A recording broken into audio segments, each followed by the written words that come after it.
Študentska organizacija Slovenije se zavzema za družbeno odgovorno visoko šolstvo. Zaradi samega družbenega pomena visokega šolstva pričakujemo, da bo vlada poskrbela za partnerski razvoj visokega šolstva, kjer bodo imeli študenti enakovredno vlogo, kar pomeni, da bomo povabljeni že k sami pripravi spremembe oziroma izhodišč za spremembo zakonodaje in ne šele k prebiranju že pripravljenih predlogov zakona, kjer ni večjih možnosti za spremembe. Pričakujemo, da se bo z visokim šolstvom ravnalo odgovorno in se ga ne bo prepuščalo samemu sebi. Poskrbeti je namreč treba za sistemsko ureditev, ki bo povečala transparentnost visokega šolstva in pa njegovo kakovost ter dostopnost.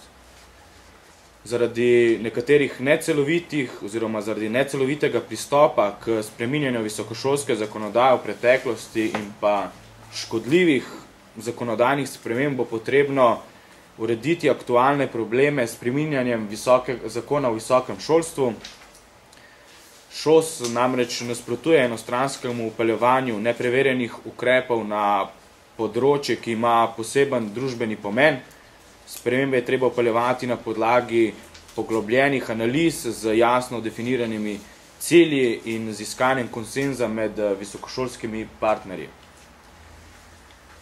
V študentski organizaciji Slovenije želimo, da bo javno visokošolstvo ostalo še naprej javno in transparentno, da se bo ustanovila javna agencija s pristojnostjo zunanje evalvacije za visokošolske ustanove in pa študijske programe, z enakopravnim vključevanjem študentov in ostalih visokošolskih partnerjev v vse organe tega neodvisnega telesa za zagotavljanje kakovosti visokega šolstva.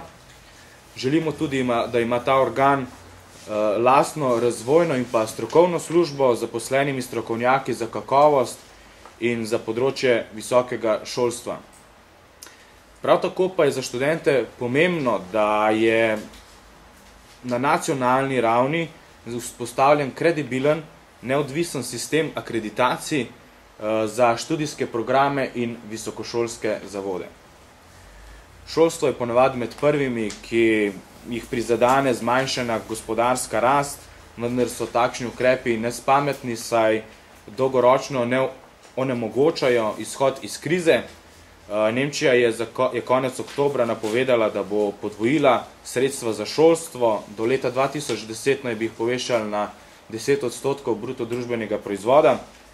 Saj se zvezni ministri zavedajo, da je za izboljšanje šolstva pomembno nameniti več sredstev. Medtem ko gospodarska rast razkriva slabosti visokošolskih sistemov, za katere se vlade dolgo časa niso zanimale. Imamo že primer v Ameriki, ko so nekatere univerze tik pred bankrotom, prve žrtve recesije so subvencionirana vpisna mesta za študente iz revnih družin. Univerze vrtoglavo zvišujejo šolnine, vlada pa v proračunu za štipendije sredstev ne zvišuje, zato si vedno več mladih študija ne more privoščiti. Množica študentov iz Združenih držav Amerike tudi prihaja v Evropo v upanju, da bodo lahko vsaj začasno odložili plačilo posojil za šolnine, ki so jih mogli najeti. Trenutno tudi v Sloveniji pomanjkljivo urejeno financiranje javnih univerz in visokošolskih zavodov in ni prilagojeno novemu sistemu študija. Težave se pojavljajo tudi zaradi neodgovornega ravnanja in upravljanja univerz, zato želimo sistem, ki bo zagotavljal bolj transparentno porabo sredstev. Nemalokrat se namreč tudi dogaja, da visokošolski zavodi zaračunavajo stroškov, ki jih je za ta namen že plačala država, in pa zaračunavajo neke nepotrebne stroške, da pokrijejo stroške promocijskega materiala svoje lastne fakultete. Bil je primer, ko so dobili na začetku študijskega leta labelo, torbo, blok papirja. Takšni primeri plačevanja promocijskega materiala se ne smejo več ponoviti, saj je zaračunavanje teh stroškov neodgovorno in pa nedopustno. Vpeljevanje šolnin bi univerzam sporočilo, le da lahko še naprej netransparentno ravnajo z javnimi sredstvi za nagrado, pa še dobijo denar od študentov. Študenti ne bomo sprejeli nobene vrste šolnin, ne vavčerjev, ne odloženih šolnin, nobenih. Pomanjkljiva sistemska ureditev šolstva ne more biti izgovor za vpeljavo šolnin. Mi se sicer zavedamo, da je problem podaljševanja statusa študenta z vpisi na višje šole, kateremu smo bili priča jeseni, ko je bilo veliko povpraševanje po prostih vpisnih mestih na višjih šolah po vsej Sloveniji.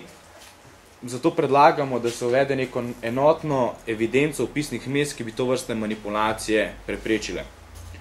Sistem financiranja naj bo urejen tako, da bo omogočal stabilno delovanje visokega šolstva, pri čemer naj bo del vezan na število študentov, na število diplomantov, del sredstev pa naj se nameni za spodbujanje pravilne implementacije bolonjske reforme, vzpostavitve notranjih sistemov zagotavljanja kakovosti in pa vzpodbujanje reforme upravljanja visokošolskih zavodov ter tudi za razvoj kakovostnih študijskih programov.